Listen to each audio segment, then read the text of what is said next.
In this video, I'm going to show you how to create a navbar in Framer. So a navigation bar is essential for guiding visitors through your website, and I'll walk you through the steps to design a responsive and stylish navbar. First, make sure you are on the official website of Framer. Now, open a project or create a new one.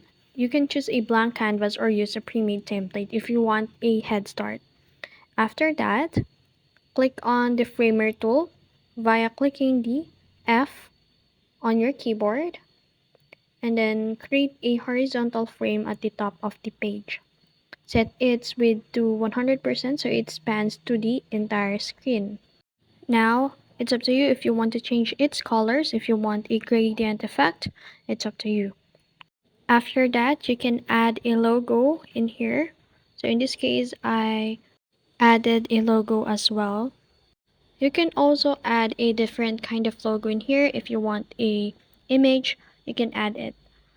And then after that, let's head over in creating the buttons and features on our nav bar. So in here, I added the home, about, products, and the other features of my website.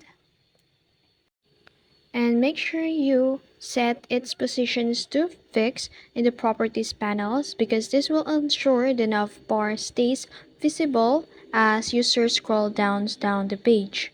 And that's it.